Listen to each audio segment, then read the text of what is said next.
G'day and welcome back to another Honkai Star Rail video.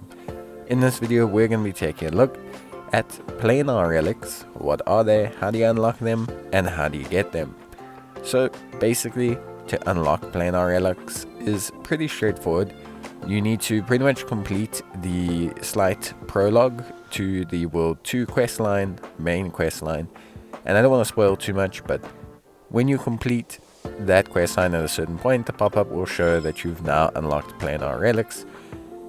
To then have access to Planar Relics, you're going to have to do a very brief intro in the simulated universe, so you're going to also need to have that at World 3.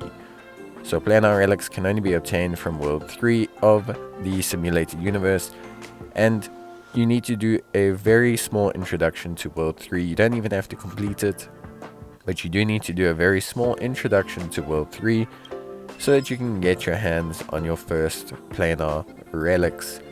So that's the most important part. You will be coming back to World 3 to unlock and obtain Planar Relics and just the simulated universe in general, as this is where you obtain them. The higher the rarity you take the stage on at, the higher the drop chance for greater rarity Planar Relics.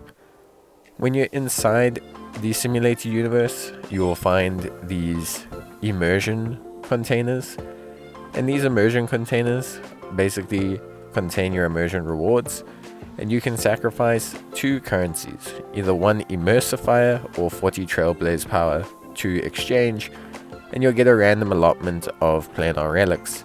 So pretty good stuff, basically. Then, in terms of Planar Relics and how to use them appropriately and to upgrade them, in terms of using them, it's pretty straightforward. They pop up under your relic screen and they fill out the 2 slots that occur in the middle that you would have had previously locked. Now, Planar Relics have their own set bonus, but it's only a 2-piece set bonus. But the big thing that Planar Relics do provide is secondary stats. So they have a very wide dispersion of secondary stats, ranging from HP, crit up, and lightning damage, physical damage, wind damage. So because they have a very large kind of dispersion of variability in terms of their secondary and primary stats, these units or these items are going to be very important in determining how you build your unit's secondary stats, which are very crucial usually to how a unit functions. For example, crit rate, elemental damage, all of these are very, very important stats, and Planar Relics are going to be a large component of that.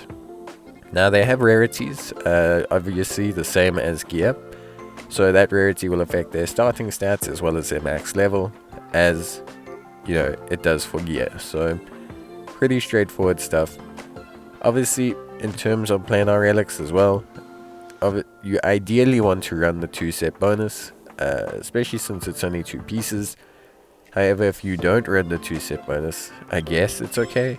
I don't really see the point in missing out on the 2 set bonus, but you know, it is what it is, so that can be up to you. But for me, I think the 2 set bonus is something you should strive for, of course.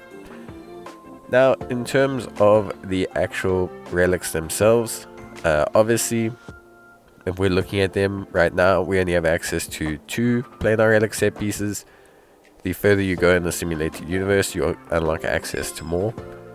Upgrading them uses the same materials as gear, so you can either use gear-based materials or you can just use other Planar Relics or other pieces of gear.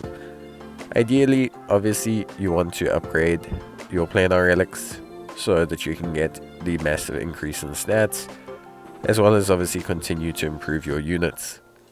So overall, Planar Relics are a nice buffer additional equipment system, and they function pretty much identically similar to gear in their max range in terms of rarity.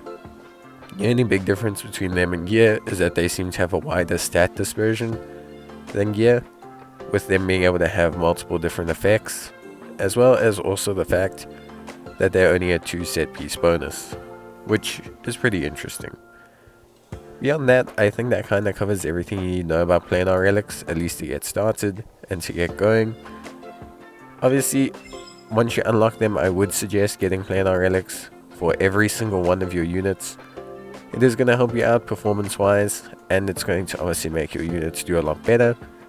The 2-step bonuses will come in handy and improve your unit's overall performance, and will be a nice little increase in performance at this crucial juncture in the game. And that's going to be it for me. I hope you guys enjoyed the video. If you did, leave a like, and I'll see you guys in the next one. Bye.